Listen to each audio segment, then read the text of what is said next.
नमस्कार, मैं सिद्धार्थ शर्मा सुरागी लाल news channel से। आज हमारे साथ मौजूद हैं पंडित गोविंद बल्लभ पंत के कार्यवाहक प्रधानाचार्य प्रमोद जी, जिनसे जानेंगे कि हाईकोर्ट ने उनको किस तरीके की राहत दी है, आखिर क्या है पूरा मामला कि क्यों उनको हाईकोर्ट जाना पड़ा फैसले के लिए। सर, सुरागी लाल न्यूज चैनल में आपका स्वागत है। पहले तो आपको बहुत बहुत बधाई कि हाईकोर्ट ने जो फैसला है वो आपके पक्ष में दिया है, लेकिन यहां पर हम ये जानना चाहते हैं, जनता भी जानना चाहती है कि आखिर क्या ऐसी वजह थी कि आपको हाईकोर्ट जाना पड़ा। कारण ये था कि मैं 2014 से बोर्ड परीक्षा प्रभारी रहा हूँ और अभी तक हूँ, और 2009 से 2016 तक मैं गृह परीक्षा प्रभारी भी रहा था। लगातार मैं परीक्षा देख रहा था। इस समय जो ये हमारा स्कूल विवादित हुआ ना, प्रधानाचार्य अजय शंकर कौशिक को निलंबन कर दिया था मैनेजमेंट ने, तो मुझको कार्यवाहक प्रधानाचार्य बना दिया था। उसी पद पर मैं काम कर रहा था, लेकिन विभाग उनको माना था, मुझको नहीं माना था। ये उनका चल रहा था। इसी उसमें इन लोगों ने क्या किया, मेरे लिए एक 9 तारीख को आदेश निकाला सामूहिक सीओ के यहाँ से, मुख्य शिक्षा से, कि मेरी ड्यूटी कस्टोडियन के रूप में जीआईसी जोशी मजरा में लगा दी जाती है। 10 तारीख को मैंने अपना आवेदन पत्र, प्रार्थना पत्र सीओ को, मुख्य शिक्षा अधिकारी को भेज दिया था कि साहब मैं यहाँ परीक्षा प्रभारी भी हूँ 2014 से, और उसके साथ साथ कार्यवाहक प्रधानाचार्य भी हूँ। कृपया मेरी इस ड्यूटी को हटाया जाए ताकि विद्यालय का काम सुचारू रूप से चल सके। बीओ साहब हमारे छुट्टी पर थे, तो उनके पक्ष उसमें अनुपस्थिति में जो कार्यवाहक थे जीआईसी के प्रिंसिपल, मैंने उनको भी अपना आवेदन पत्र व्हाट्सएप के माध्यम से भेज दिया था। 13 तारीख को जिस दिन बोर्ड की मीटिंग थी रुद्रपुर में, उस दिन मैंने 8:45 पर बीओ साहब से मेरी बात हुई थी कि साहब ऐसे ऐसे मैंने प्रार्थना पत्र दे रखा, मेरी ड्यूटी वहाँ से हटा कर कहीं लगा जाए। तो बीओ साहब ने मुझसे ये कहा था, मुख्य जो हुई कि आपकी ड्यूटी पर विचार किया जा रहा है और आप एक लेटर तैयार करें, इस सीट पर बैठे हुए हो, कि जिसमें 2 अध्यापक, 2 लोग हमारी तरफ से होंगे, 2 मैनेजमेंट की तरफ से होंगे, और शाम को आकर के हम 3:30 बजे करीब आएंगे मीटिंग से, तो कौशिक जी का जो सील कमरा है उसको खोल देंगे। मैनेजमेंट के द्वारा मेरी बात हुई, लेकिन वो कमरा खोलने वाली बात नहीं हो पाई, क्योंकि इसमें जांच चल रही थी, और जांच भी चल रही है संयुक्त निदेशक के द्वारा, देहरादून के द्वारा। तो जब तक वो नहीं आएंगे तब तक ताला खुलेगा नहीं। बीओ साहब चाह रहे थे कि ऐसे खुल जाए। मैंने उसमें उनको कोई हाँ नहीं कही, ना ही ना करी। 14 तारीख को बीओ साहब ने मेरे को निलंबन की संस्तुति सीओ साहब को कर दी, और मेरे स्थान पर दूसरे व्यक्ति की नियुक्ति कस्टोडियन के रूप में करके दोनों की संस्तुति सीओ साहब को भेज दी, मुख्य शिक्षा अधिकारी को। मुख्य शिक्षा अधिकारी जी ने 16 तारीख को मेरा निलंबन का आदेश जो है मेरे विद्यालय की जो आईडी है उस पर डाल दिया। 17 तारीख को मुझे पता चला, 18 तारीख को मैं सीओ साहब के पास गया था मिलने के लिए। मैं अपना आवेदन उनको दिखाया कि साहब मैं ऐसे हूँ, लेकिन वहाँ उन्होंने मेरी नहीं सुनी। उसके बाद 18 के बाद 19 का संडे था, 20 को 18 को मेरी तबीयत खराब हो गई थी, क्योंकि जो मेरे साथ किया गया अपमानित वो मुझसे बर्दाश्त नहीं हो पा रहा था, क्योंकि मेरी कोई गलती थी नहीं। मैं विद्यालय में काम कर रहा था लगातार। आज तक मेरे को लगभग 30-31 साल से ऊपर हुए हैं। आज तक मेरे ऊपर किसी तरह का ना विभाग के द्वारा ना विद्यालय मैनेजमेंट के द्वारा कोई चार्ज लगा, लेकिन एकदम मेरे को इस तरह से अपमानित किया गया। जबकि सीधा एक नियम भी है कि अगर किसी के प्रति कोई चार्ज लगता है तो उसके प्रति पहले उससे स्पष्टीकरण लिया जाता है। मुझसे किसी प्रकार का स्पष्टीकरण नहीं लिया गया। 15 तारीख को मेरी जगह दूसरे को पोस्टिंग हो गई, जोशी मजरे में कस्टोडियन बनकर चला गया। 14 तारीख को मैंने अपने विद्यालय के 11 लोगों को अन्य विद्यालयों में कक्ष निरीक्षक की ड्यूटी के लिए कार्य मुक्त भी किया।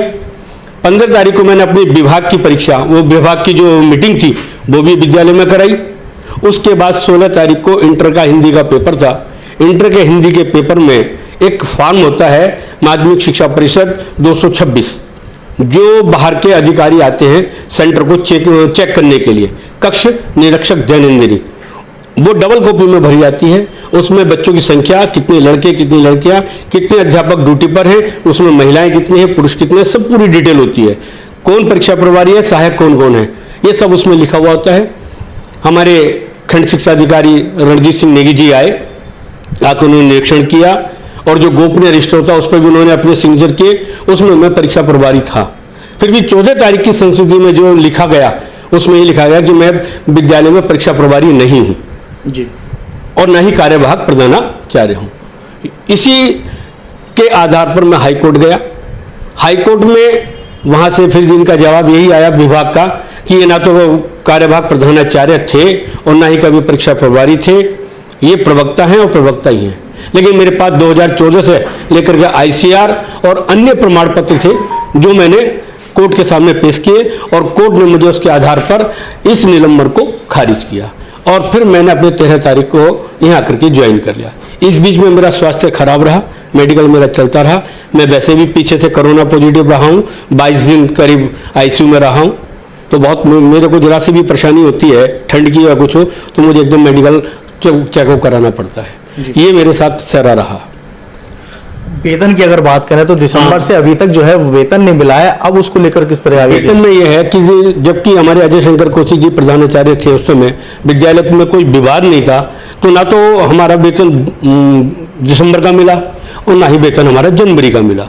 1 फरवरी से विवाद हुआ जिसमें अजय शंकर कौशिक को कार्य मुक्त किया गया, मुझको गया, लेकिन उसके बाद आज तक नहीं हुआ। बीओ साहब से भी कई बार रिक्वेस्ट की, लिखित भी उनको दिया, लेकिन उसमें बार बार यही बात आती है कि आप अपना बिल बना करके हमें भेज दो, बीओ खंड कार्यालय में भेज दो। इसी चक्कर में आज तक कक्षा 11 का और कक्षा 11 और कक्षा 11 का परीक्षा परिणाम भी घोषित नहीं कर पा रहे हैं, क्योंकि उसमें ये अभी तक बना हुआ है, विभाग कहता है कि अजय शंकर कौशिक प्रधानाचार्य हैं और मैनेजमेंट कहता है कि प्रमोद को हमने कार्यवाहक बना रखा है, जबकि मैनेजमेंट भी कोर्ट से जीत चुका है, बहाल हो चुका है, लेकिन अभी तक रिजल्ट नहीं बढ़ पा रहा है हमारा। रिजल्ट भी हमारा बच्चों का रुका हुआ है, जिससे बच्चों को या गार्जियंस को बहुत परेशानी उठानी पड़ रही है जी। जो पढ़ाई उनकी शुरू हो जानी थी 1 सप्ताह पहले 7 तारीख से, वो पढ़ाई उनकी अभी तक स्टार्ट हो ही नहीं पा रही है, क्योंकि उनका भी परीक्षा परिणाम का पता ही नहीं कि कौन उत्तीर्ण है कौन अनुत्तीर्ण है। गोविंद बल्लभ पंत की अगर बात करें तो काफ़ी पुराना स्कूल है, मैं खुद यहाँ पर 9th में शिक्षा ली है, लेकिन कहीं ना कहीं अब आप मान के चलते हैं कि जो पंडित गोविंद बल्लभ पंत कॉलेज है वो पढ़ाई में कम, विवादों में ज़्यादा आ गया है। ये दुर्भाग्य कहो कि 2023 से ही ये विवादित बना है, और वो भी लगभग जनवरी से। इससे पहले ये विद्यालय शीर्ष विद्यालयों में गिना जाता था, लेकिन इसे दुर्भाग्यवश कहे कि इस तरह की परिस्थितियाँ पैदा हो गई हैं। अब इसमें किसका कहाँ क्या दोष है, इसको मैं तो निर्णय नहीं कर सकता, लेकिन हाँ, जो विवाद आज सड़कों पर पहुंचा वो विवाद विद्यालय में ही सुलझाया जा सकता था, लेकिन इस विवाद को सड़कों तक पहुंचाने का जो श्रेय जाता है वो पूर्व प्रधानाचार्य अजय शंकर कौशिक को ही जाता है। तो आप थे हमारे साथ पंडित गोविंद बल्लभ पंत के कार्यवाहक प्रधानाचार्य श्री प्रमोद कुमार जी, जिनका साफ तौर पर कहना है कि हाईकोर्ट से उन्हें राहत मिली है, वेतन के लिए लड़ाई जारी रहेगी, लेकिन जिस तरह से विद्यालय की जो एक छवि खराब हुई है वो कहीं ना कहीं एक सोचने का विषय है। सिद्धार्थ शर्मा, सुरागी लाल न्यूज चैनल, काशीपुर। नमस्कार सर, सुरागी लाल न्यूज चैनल में आपका स्वागत है। जी बताइए। जिस तरह से गोविंद बल्लभ पंत के जो कार्यवाहक प्रधानाचार्य हैं प्रमोद कुमार जी, उनको हाई कोर्ट से एक राहत मिली है कि उनका जो निलंबन है उसको निरस्त किया जा रहा है। अब उसको आप किस तरीके से देखते हैं, चूंकि आप एक पूर्व प्रधानाचार्य हैं, किस तरीके से देखते हैं? मैं इसमें ये कहना चाहूंगा कि मैं पूर्व प्रधानाचार्य नहीं हूँ। पहली बात तो जी, मेरा जो है कहीं से निलंबन नहीं हुआ है, और 27 फरवरी 2023 को जो प्रबंध संचालक वर्तमान में नियुक्त हैं खंड शिक्षा अधिकारी महोदय, उनके द्वारा मुझे आदेशित किया गया है कि आप पुनः विद्यालय में जाकर के अपना कार्यभार ग्रहण करें। तो विभाग द्वारा नियुक्त प्रधानाचार्य मैं हूँ। जब प्रधानाचार्य होता है तो कार्यवाहक प्रधानाचार्य का कोई पद नहीं होता जी। वो एक अनाधिकृत रूप से उस पद पर बैठे हुए हैं, और मैनेजमेंट के साथ मिलकर जो भंग हो चुका है मुझे विद्यालय में प्रवेश करने से रोक रहे हैं जी। और जो उनको राहत मिली है वो उनके निलंबन पर राहत इसलिए मिली है क्योंकि उनकी ड्यूटी कस्टोडियन के लिए लगाई गई थी बोर्ड एग्जाम में, और उन्होंने उस ड्यूटी का पालन नहीं किया था, और क्योंकि वो बहुत महत्वपूर्ण कार्य है, उस महत्वपूर्ण कार्य से उन्होंने अपने आप को बचाया था, इस कारण उनका निलंबन हुआ था, उससे उनको राहत मिली है। वो कार्यवाहक प्रधानाचार्य अब भी नहीं है जी। लेकिन मैनेजमेंट की अगर बात करें तो मैनेजमेंट तो लगातार कह रहा है कि जो आपको जो है कार्यवाहक जो प्रधानाचार्य है उसके पद से हटा दिया गया है। अब मैं आपको बताऊं, जो हमारा मैनेजमेंट है उसको, जो हमारे अपर शिक्षा निदेशक का आदेश है 20 फरवरी का, उसके बाद मुख्य शिक्षा अधिकारी का आदेश है 21 फरवरी का, उसके द्वारा भंग कर दिया गया है। अब वर्तमान में कोई मैनेजमेंट नहीं है जी। और उस मैनेजमेंट को भंग करने के बाद वहां पर प्रबंध संचालक नियुक्त कर दिया गया है जी और वर्तमान में इस विद्यालय के प्रबंध संचालक श्री रणजीत सिंह नेगी जी खंड शिक्षा अधिकारी महोदय हैं। जी और मेरा विभाग ने कोई निलंबन नहीं किया है, ना ही मेरे विभाग इनके द्वारा जो मेरे प्रपत्र भेजे गए थे उस पर कोई स्वीकृति दी है। तो जी। वर्तमान में विभाग मुझे ही प्रधानाचार्य मान रहा है और मेरे ही हस्ताक्षर से सारे कार्य हो रहे हैं। तो अब किस तरीके से आपकी आगे की लड़ाई रहेगी कि जिस तरह से कोर्ट ने भी उनको निलंबन का जो है राहत दी है और यहाँ पर आप कह रहे हैं कि मतलब अभी वर्तमान में मैं प्रधानाचार्य हूँ, तो किस तरह से अब आप दोनों के बीच जो है वो किस तरीके से हो रहेगा? देखिए मैं आपको शॉर्ट में बताऊं, ये मुझे सन 17 नवंबर 2014 को मैं प्रधानाचार्य बना था। उस समय इस विद्यालय की छात्र संख्या 616 थी जी और मैंने अपनी कार्यशैली से इस विद्यालय में अंग्रेजी माध्यम प्रारंभ किया, छात्राओं को प्रवेश प्रारंभ किया। आज संख्या 992 लगभग 1000 है जी और आज विद्यालय में प्रवेश के लिए मारामारी है और बड़ी मुश्किल से यहाँ प्रवेश बच्चों को होता है। तब स्थिति ये थी कि सारे बच्चों को प्रवेश देने के बाद भी संख्या 616 थी। जी मैंने बड़ी ईमानदारी से काम किया है। 27 जनवरी को एक पत्र आया था मुख्य शिक्षा अधिकारी महोदय का, जी जिसमें उन्होंने मुझसे ये कहा था कि आपके यदि मैनेजमेंट का चुनाव हो चुका है तो उसके अप्रूवल की आपको कॉपी देनी है, अन्यथा की स्थिति में आपका वेतन आरित नहीं किया जाएगा। जी तो दिसंबर माह से वेतन रुका हुआ था। मैंने प्रबंधक महोदय से वो अनुमोदित सूची मांगी थी मुख्य शिक्षा अधिकारी के द्वारा जो उनके इलेक्शन की हुई थी, जी क्योंकि उन्होंने चुनाव कराया ही नहीं था इसलिए मुझे वो सूची उपलब्ध नहीं करा पाए।